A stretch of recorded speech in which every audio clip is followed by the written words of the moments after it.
제가 이거 오늘 말씀을 준비하다가 시편 107편 9절 말씀을 보게 됐어요. 성도들이 많아지면서 제 안에 영적인 부담도 생기고 또 책임감도 또 늘어나고, 하나님, 오카는 목사님이 그랬다 하더라고요. 몰려오는 성도들을 바라보면서 하나님, 저 영혼들을 어떻게 합니까? 두려워서 두려운 마음에 하나님 앞에 기도하고 울었던 적이 있었다라고 그런 고백을 하셨었는데, 제 안에도 그런 영적인 부담과 무게감이 이 1년을 돌아보면서 더 깊게 다가오는 것 같아요. 한 영혼 한 영혼 예수님을 만나게 해주고, 한 영혼 한 영혼 하나님과 더 가까워지게 만들어주고 싶고, 어떻게든 예수 그리스도의 이 참복음을 알므로 이 땅을 지혜롭게 정말 영광되게 살아갈 수 있는 그런 복된 자녀들이 됐으면 하는 기대와 소망이 있는데, 우리 사람이 안 변하잖아요. 우리 변하기가 쉽지 않잖아요. 그래서 사랑을 부어주고 또 부어주고 또 부어주어도 때로 그 사랑이 조금만 삐끗하면 서운함이 생기고 또 시험이 들고, 그렇게 어려울 때가 올 때마다 제 마음의 영적인 부담이 계속 커져가는 것을 느껴요. 근데 오늘 제가 오늘 예배를 드리면서 또 방금 전 찬송을 부르면서 느끼는 것은, 나는 할 수 없구나, 또다시 한번 깨닫는 것 같아요. 그러니까 제가 할 수 있다고 착각하고 교만했던 것 같아요. 오늘 이 지혜에 대해서 나눌 텐데, 이 지혜의 또 다른 언어는 겸손이거든요. 지혜의 또 다른 언어는 겸손이에요. 그래서 하나님 없으면 안 됩니다. 그리고 동시에 하나님이면 충분합니다. 우리 아까 예수로 충만하게 하옵소서 고백했잖아요. 예수 한 분만으로 충분합니다. 그 고백이 어쩌면 하나님 앞에서 진정한 겸손이 아닌가라는 생각이 들어져요. 우리가 뭐 할 수 있어요. 뭐 좀 맡아주세요 하면 저는 못해요, 저는 부족해요, 저는 할 수 없어요. 그거는 겸손이 진정한 의미의 겸손이 아니고, 하나님 앞에서 겸손이라고 하는 것은 하나님 앞에서 나는 아무것도 할 수 없는 존재이지만 하나님이 나와 함께 하심으로 나는 모든 것을 할 수 있다고 고백하는 믿음, 그것이 하나님 앞에서의 진정한 겸손인 줄 믿으시길 축복합니다. 그래서 사도 바울도 고백했잖아요. 빌립보서 4장 13절에 내게 능력 주시는 자 안에서 내가 모든 것을 할 수 있느니라. 쉽게 나는 아무것도 할 수 없습니다. 그러나 하나님이 함께 하시면 나는 모든 것을 할 수 있습니다. 그것이 사도 바울의 고백인 것이죠. 이 고백이 저 여러분의 고백 되기를 주님의 축복합니다. 그래서 서두에서 말씀드렸던 대로 영적인 부담이 생기면서 저 안에도 자꾸 형식적이 되어간다고 할까요? 형식적으로 변해지는 것 같아요. 처음에는 예배도 감격이었고 또 은혜였고, 뭘 어떻게 하나님을 기쁘시게 할까 고민하고 또 씨름했던 때가 있었던 반면, 자꾸 이게 책임과 무게가 넘어가니까 아무 일도 못하겠고 그냥 멍하니 그냥 고민과 염려에 빠질 때가 참 많이 있었어요. 그러던 중에 이 하나님의 말씀을 주셨는데, 우리 함께 읽어보겠습니다. 시작. 저가 사모하는 영혼을 만족해 하시며 줄인 영혼에게 좋은 것으로 채워주심이로다. 아멘. 그래서 하나님은 여전히 내 힘으로 해보려고 했을 때 안 되잖아요. 실패하잖아요. 넘어지잖아요. 그럴 때 여전히 나를 도우시고 나를 만족해 하시고 나에게 가장 좋은 것으로 채워줄 수 있는 그 하나님을 바라보는 것, 어떻게 보면 하나님을 바라보는 것, 그것이 지혜인 줄 믿으시길 축원합니다. 하나님을 바라보는 것, 하나님을 갈망하는 것, 예수로 충분하다고 고백하는 그 마음이 이 땅에서 우리가 살아갈 때 가장 지혜요, 최고의 지혜라고 말할 수 있을 것입니다. 여기서 사모하는 자의 영혼을 만족해 하시며 줄인 자에게 좋은 것으로 주신다. 이 좋은 것이라는 단어가 토부라는 단어인데, 사전을 물어보면 선하다, 착하다, 정말 좋은 것이란 좋은 것이 여기 다 담겨 있습니다. 풍성하다, 풍족하다.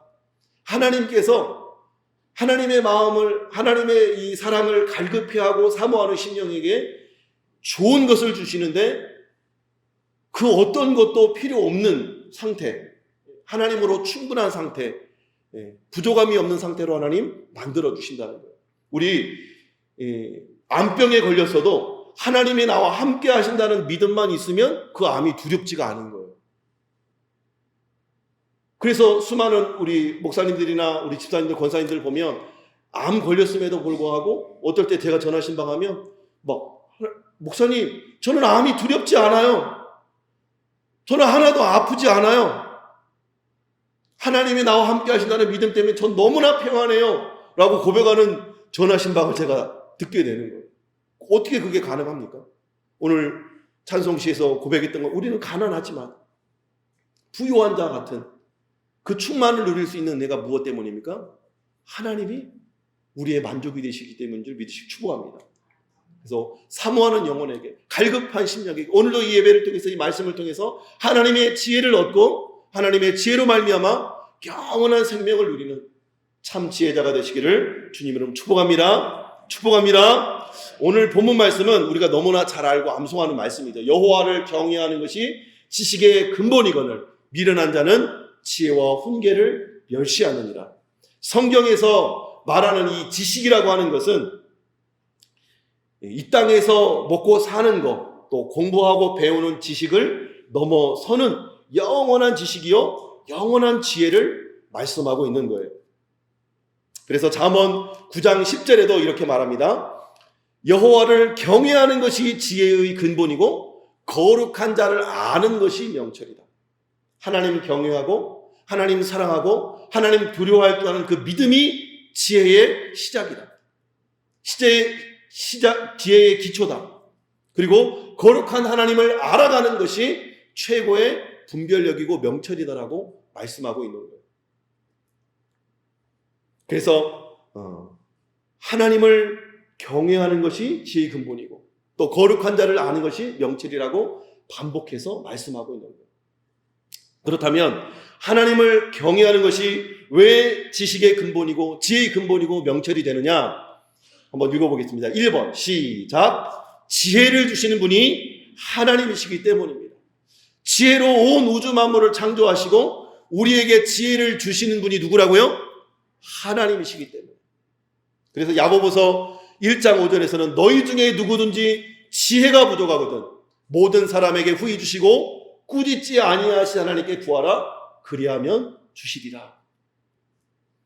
이 약속을 붙들고 기도할 수 있는 여러분 되기를 주님으로 축원합니다. 하나님이 후히 주시고 꾸짖지 아니하신대요.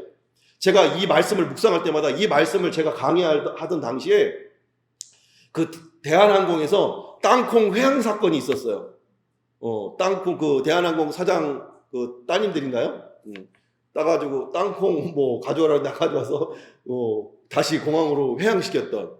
그러면서 그 일가족의 그 비리가 드러났죠. 막 기사를 막 학대하고 또 직원을 막 폭행을 하고 그런 것들이 영상에 막 드러났던 기억이 이 말씀을 볼 때마다 제가 예화로 들어가지고 생각이 나요. 후히 주시고 꾸짖지 아니하시는다. 한마디로 주시면서 갑질하지 않는 거예요. 주시면서 우리 세상의 권력들은 그러잖아요. 세상의 사장님들은 돈 주면서 어떻게든 부려먹으려고, 그죠?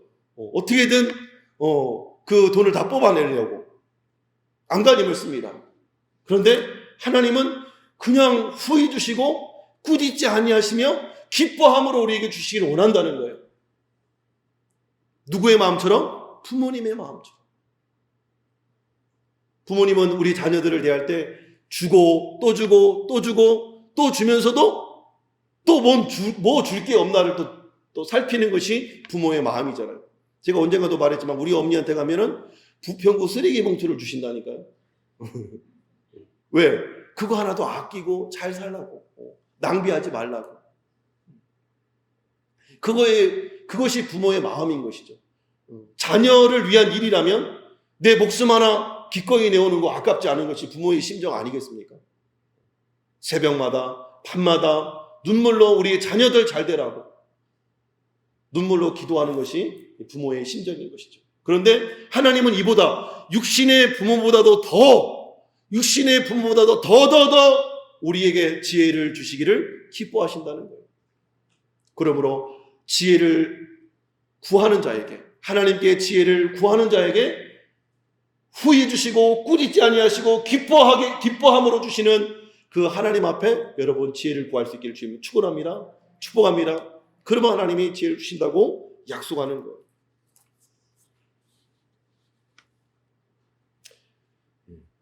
바라기는 이 약속의 말씀을 붙잡고 우리가 살아갈 때 하나님의 지식과 지혜와 명철이 우리와 우리의 자녀들에게 임마누엘로 임하여 준 축복이 임하게 되기를 다시 한번 주님 이름으로 축복합니다. 두 번째로 하나님을 경외하고 아는 것이 왜 지혜의 근본일까요? 우리 한번 읽어보겠습니다. 2번 시작.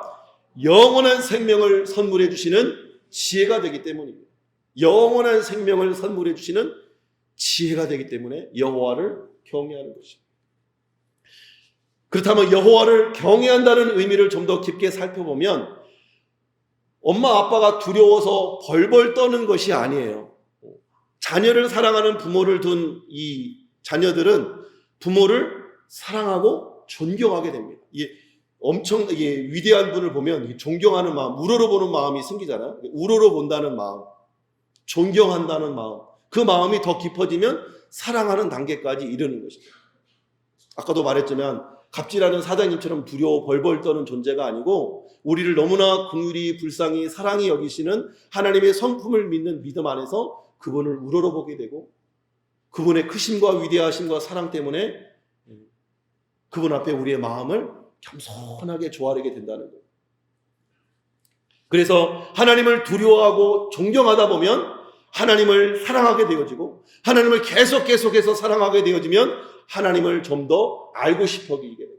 더 깊이 알게 되다 보면 하나님을 더 사랑하게 되는, 결국 하나님을 믿는 단계로 나아갈 수밖에 없는 거예요.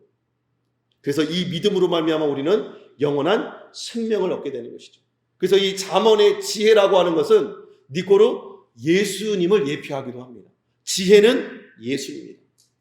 그래서 하나님을 사랑하다 보면 그분의 사랑을 깨닫게 되어지고 그분의 사랑을 깨달으면 예수 그리스도가 누구이신지를 발견하게 되는 거예요.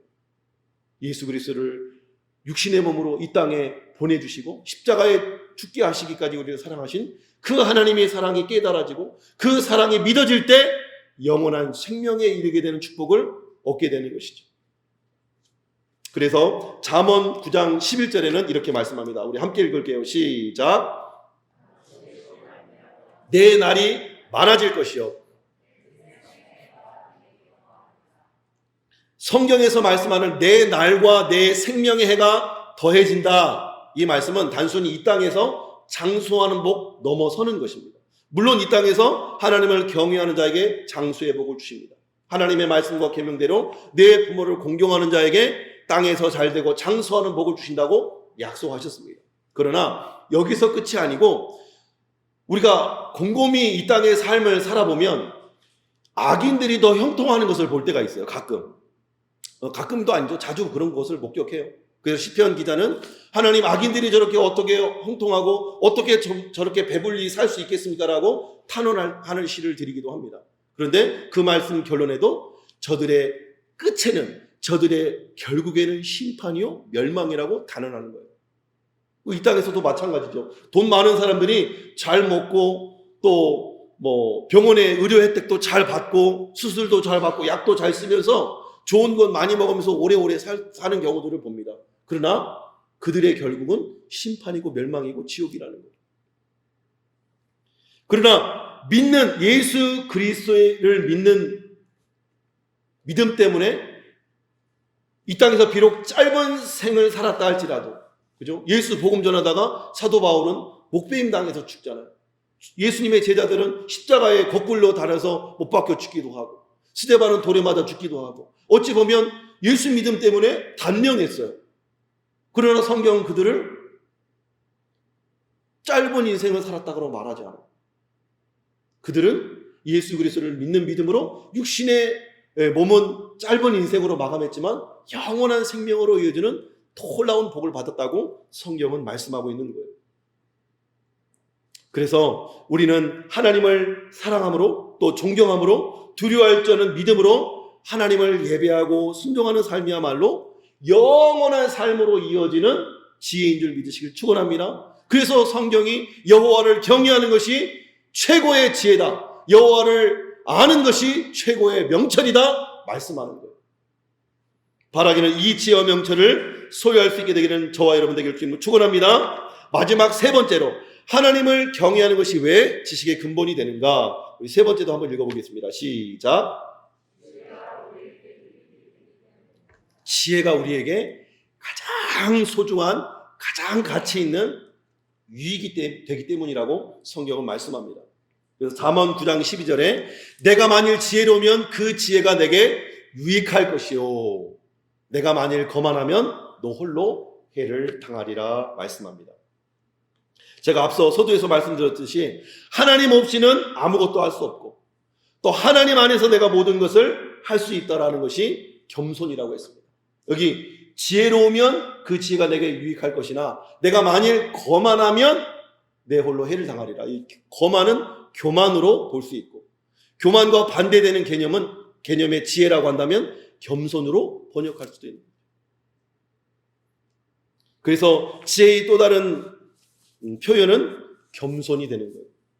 그래서 잠언 3장 4절과 야고보서 4장 6절에 이렇게 고백합니다. 우리 함께 읽을까요? 시작. 진실로 그는 거만한 자를 비웃으시며 겸손한 자에게 은혜를 베푸시나니 그러나 더 큰 은혜를 주시나니 그러므로 일렀을 때 하나님이 교만한 자를 물리치시고 겸손한 자에게 은혜를 주신다 하셨느니라. 아멘. 여기 보면 교만한 자를 비웃으시고 6절에는 물리치시고 겸손한 자에게는 동일하게 은혜를 베푸신다고 말씀합니다. 여호와를 경외한다. 아까 뭐라고 말했어요? 여호와를 경외한다. 여호와를 경외하는 지혜는 겸손이라고 했어요. 그 겸손은 하나님 없이는 나는 아무것도 할 수 없습니다. 하나님 안에서만 내가 모든 것을 할 수 있다고 하는 이 겸손한 신앙의 고백이 그를 지혜롭게 만들고 하나님의 은혜를 경험할 수 있도록 만들어 주신다는 거예요.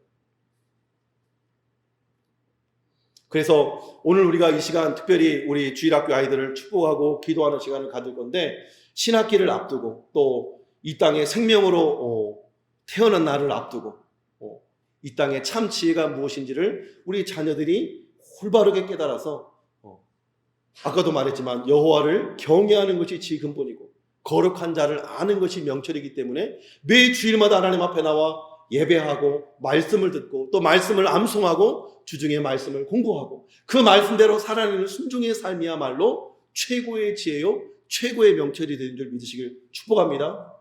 그래서 하나님을 경외하는 자를 어떻게 높여주시는지 제가 이 말씀을 묵상하고 정리하다가 떠오르는 한 사람이 있었어요.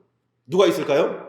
다니엘은 하나님을 경외하는 자였을까요? 하나님의 지혜와 훈계를 멸시하는 자였을까요? 하나님을 경외하는 자였죠. 그래서 포로로 잡혀갔음에도 불구하고 바벨론 포로로 끌려갔음에도 불구하고 그들은 왕의 음식을 먹어야 했어요. 왕의 음식을 먹어야 했는데 왕의 음식은 우상에게 드려진 제물이었어요. 그래서 왕에게 드려진 음식은 좋은 음식이었을까요? 나쁜 음식이었을까요? 좋은 음식이었겠죠. 뭐 고기도 많았을 테고 포도주와 각양각색의 좋은 음식들이 질비하게 널려 있었을 거예요. 그런데 그 왕의 음식을 거부하고 자기를 더럽히지 아니하고자 했다고 다니엘서 1장에 기록하고 있어요. 그 결단의 마음으로 나아갔더니 황관장에게 은혜를 받도록 하나님이 은혜를 주십니다. 그리고 그에게 채식을 주어 열흘 동안 확인해 보니 고기를 먹고 왕의 음식을 먹은 사람들보다 이 다니엘과 세 친구들, 이 네 명이 사드락과 메삭과 아벳느고 다니엘 이 네 친구들이 얼굴이 빛이 나고 광채가 나는 거예요. 그래서 그 다니엘의 요구대로 채식을 주어 그들이 하나님을 신앙하고 예배하고 우상에게 드려진 예물로 더럽혀지지 않도록 하나님의 은혜를 더해 주시는 거예요. 근데 그런 결단으로 믿음으로 나아갔던 하나님을 경외하는 믿음으로 철저하게 자신을 지켜나갔던 다니엘에게 주셨던 선물이 있는데 한번 읽어볼까요? 우리 아이들이 한번 읽어볼게요. 우리 아이들만 큰 목소리로 시작. 다시 한번 시작. 하나님이 학문을 주시고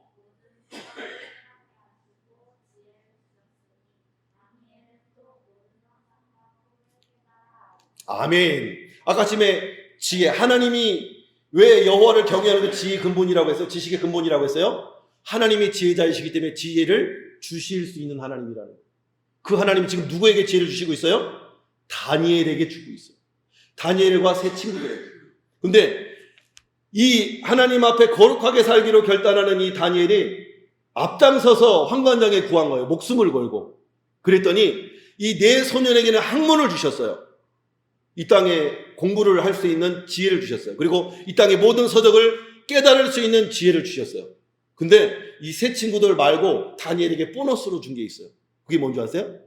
모든 환상과 꿈을 깨달을 수 있는 지혜를 주신 거예요. 시대를 분별하고 무엇이 하나님의 뜻으로 이 땅을 변화시킬 수 있는지 시대를 분별하는 지혜와 명철과 총명, 꿈과 환상과 하나님의 나라의 비전을 주셨다는 거예요. 바라기는 우리 사랑하는 자녀들에게 새 학기를 맞이하면서 이 땅의 서적을 깨달을 뿐만 아니라 학문을 주실 뿐만 아니라 하나님께서 주시는 꿈과 비전을 깨달아 아는 믿음의 자녀들이 되기를 주님으로 축복합니다. 우리 성도님 되기를 축복합니다. 뿐만 아니라 왕이 그들에게 그 모든 일을 묻는 중에 지혜와 총명이 온 나라와 박수와 술객보다 몇 배나 뛰어났다고요? 10배나 뛰어났다. 하나님이 주시는 지혜는 이 땅의 지혜보다도 놀랍도록 세상 사람들도 인정할 수밖에 없는 지혜를 주신다고 말씀하고 있습니다. 바라기는 이 지혜와 명철이 오늘 사랑하는 자녀를 축복할 때에 임마누엘로 임하여지는 축복이 있기를 다시 한번 주님으로 축원합니다. 혹 나는 결혼을 안 했는데 우리 자녀가 없다면 내가 하나님 앞에 그런 자녀가 되면 되는 거예요. 그죠? 그렇게 그런 마음으로 나를 축복하고 우리를 축복하고 우리 자녀들을 축복하는 시간을 갖도록 하겠습니다. 우리 자녀들 앞으로 나올 때에 우리 성도님들도 함께 기도해 주세요.